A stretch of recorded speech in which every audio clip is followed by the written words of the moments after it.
Hai, halo semuanya. Di sini saya bakalan jelasin tentang subnetting jaringan kelas B dan saya akan mendesainnya pada aplikasi Cisco Packet Tracer. Yuk, langsung aja kita lihat penjelasannya. Baik, jadi di sini kita diberikan soal sebuah perusahaan PT XYZ mempunyai IP jaringan 172.116.0/20 yang dimana rencananya IP tersebut akan dipecah menjadi beberapa subnet berdasarkan kebutuhan host dari sejumlah divisi yang ada. Dan divisi yang ada pada PT XYZ itu di sini ada 6. Ada divisi keuangan dengan jumlah host 20, pemasaran dengan jumlah host 40, produksi dengan jumlah host 30, IT dengan jumlah host 10, SDM dengan jumlah host 5, dan gudang dengan jumlah host 4. Dan setelah dilakukan perhitungan terdapat hasil seperti tabel berikut ini, yang dimana di sini disusun berdasarkan jumlah host terbanyak, yaitu dari pemasaran, produksi, keuangan, IT, SDM, dan gudang. Dan di sini terdapat masing-masing address atau IP networknya dari setiap subnet atau divisi, yang dimana ada juga slashnya di pemasaran produksi yaitu /26, keuangan /27, dan IT /27, dan terakhir SDM dan gudang /28. Dan di sini juga ada IP awal dan IP akhirnya dari setiap subnet, dan di sini terakhir terdapat IP broadcast. Baik, jadi untuk desain yang saya gunakan seperti ini. Karena dibatasi hanya 2 NIC per router, jadi saya akan menghubungkan antar divisi itu menggunakan switch yang ada pada setiap divisi. Jadi topologi yang saya gunakan adalah topologi ring. Jadi bentuknya nanti akan seperti ini, akan melingkar. Baik, jadi di sini saya menggunakan topologi ring dengan 6 buah router, 6 buah switch, 6 buah access point, dan 3 device pada masing-masing divisi. Kemudian langkah pertama yang akan kita lakukan yaitu melakukan konfigurasi pada setiap access point.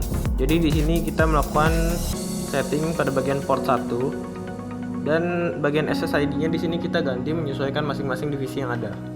Jadi untuk divisi pemasaran saya akan menggunakan pemasaran hotspot. Divisi produksi saya akan menggunakan produksi hotspot. Begitu juga untuk divisi-divisi yang lainnya. Selanjutnya, agar setiap device dapat terhubung ke masing-masing access point, kita harus lakukan setting di bagian physical dan kita matikan dulu device-nya. Kemudian kita masukkan PT host NM1W ini ke setiap PC maupun laptop yang ada. Kemudian jangan lupa kita nyalakan kembali. Langkah selanjutnya kita melakukan setting pada masing-masing PC dan laptop agar bisa terhubung ke masing-masing access point pada setiap divisi. Jadi kita buka bagian config wireless, kemudian kita atur SSID-nya menyesuaikan nama access point-nya yang sudah kita setting tadi. Jadi untuk pemasaran kita gunakan pemasaran hotspot, untuk produksi kita gunakan produksi hotspot, dan begitu juga divisi-divisi yang lainnya. Langkah selanjutnya kita di sini memberikan nama pada setiap divisi agar kita nanti lebih mudah untuk melakukan konfigurasi IP. Jadi kita buka bagian node. Di sini kita membuat pemasaran dan IP network pada setiap divisi.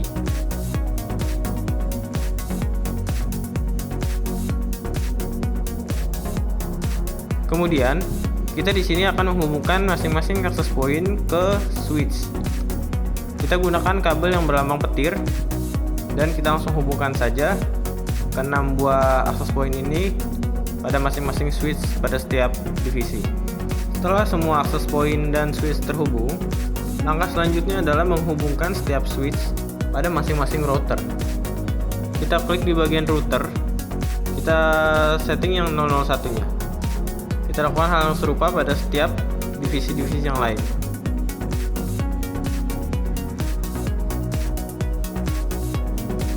Kemudian untuk menghubungkan antar divisi, di sini kita menggunakan kabel Cooper Straight juga, tapi kita menggunakan settingan yang 00. Kemudian di sini kita melakukan konfigurasi kabel yang terhubung pada setiap router. Kabel yang 01 itu menghubungkan ke masing-masing divisi. Jadi di sini kita lakukan IP address-nya menggunakan IP awal pada setiap divisi. Jadi untuk pemasaran IP address-nya, IP awalnya itu 172.16851. Kemudian untuk subnet mask-nya karena divisi pemasaran itu /26, berarti kita menggunakan subnet mask 192. Dan jangan lupa dinyalakan port statusnya. Begitu juga untuk masing-masing router pada setiap divisi-divisi yang lain. Kemudian untuk setting kabel 00 pada setiap router, karena ini berhubungan dengan divisi yang ada di sebelahnya, maka untuk IP address-nya di sini kita gunakan IP akhir pada divisi yang akan dihubungkan. Jadi misalnya di sini divisi pemasaran akan menghubungkan ke divisi produksi, berarti IP address-nya di sini menggunakan IP akhir dari divisi produksi, yaitu 126. Kemudian subnet mask-nya masih menyesuaikan dengan subnet mask pada router pemasaran, yaitu 192. Kemudian setelah semua kabel 00 dan 01 dikonfigurasi menggunakan IP yang tersedia, selanjutnya kita melakukan setting CLI, yaitu untuk melakukan konfigurasi IP otomatis pada setiap akses point. Jadi di sini kita menggunakan exit. Pertama kita exit di bagian CLI-nya, kemudian kita ketik IP DHCP pool pemasaran. Jadi di sini kita untuk melakukan setting di akses point pemasaran. Kemudian kita masukkan network 172.1675.0, itu merupakan IP network pemasaran, dan subnet mask dari pemasaran itu sendiri, yaitu 255.255.255.192. Kemudian kita klik default strip router dan kita masukkan IP awal pada divisi yang akan kita setting, yaitu 172.1675.1. Kemudian kita klik enter. Kita lakukan hal yang serupa pada setiap divisi. Jadi kita hanya menyesuaikan IP awal, IP network, dan subnet mask pada setiap divisinya saja. Kemudian setelah kita selesai melakukan konfigurasi IP, maka selanjutnya adalah menghubungkan setiap router dengan router-router yang lainnya. Jadi karena di sini saya menggunakan topologi ring, di sini saya harus melakukan setting pada bagian statik dan menghubungkannya dengan 4 buah router lainnya. Jadi pertama kita masukkan networknya ini, karena di sini router 2, router pemasaran, networknya saya tidak lagi menghubungkan ke router 3 kan router 3 sudah terhubung. Jadi kita langsung masuk ke router 4, yaitu router divisi IT dengan networknya 160 dan masknya 224 karena dia /27. Kemudian untuk next hopnya kita menggunakan IP awal pada router atau divisi yang ada di sebelah kita, yaitu divisi produksi. Jadi kita menggunakan 65. Kemudian setelah kita menghubungkan ke router IT, selanjutnya kita hubungkan ke router SDM. Jadi di sini kita masukkan networknya SDM 192. Kemudian untuk masknya 240 karena SDM itu /28. Dan next hopnya kita masih tetap sama. Kemudian kita klik add. Begitu juga untuk router selanjutnya, yaitu gudang. Di sini kita menggunakan network 208 karena IP network gudang 208. Kemudian masknya itu 240 karena /28. Dan next hopnya masih sama. Kemudian kita add. Selanjutnya yang terakhir, router terakhir, yaitu keuangan dengan networknya 128. Kemudian masknya 224 karena dia /27. Dan next hop masih sama. Kemudian kita klik add. Jadi untuk masing-masing router kita hubungkan dengan 4 buah router lainnya. Ini baru untuk router pemasaran. Begitu juga untuk ke 5 buah router lainnya kita harus melakukan setting yang serupa. Baik, langkah terakhir di sini kita akan mencoba tes ping antar router. Di sini saya percobaan pertama gagal, kemudian percobaan kedua baru berhasil. Setelah itu baru saya mencoba tes ping pada setiap router yang ada.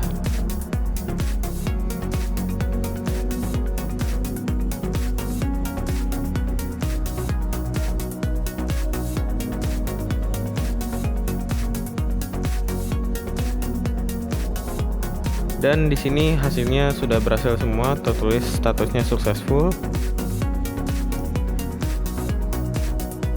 Kemudian di sini saya akan melakukan tes ping antar PC atau laptop pada subnet yang berbeda.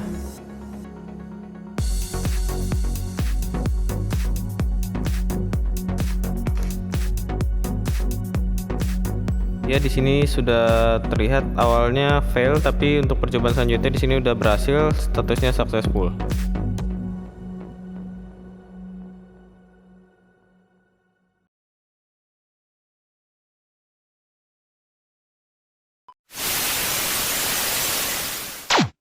Baik, mungkin itu saja yang bisa saya jelaskan. Semoga ilmu yang saya berikan bermanfaat.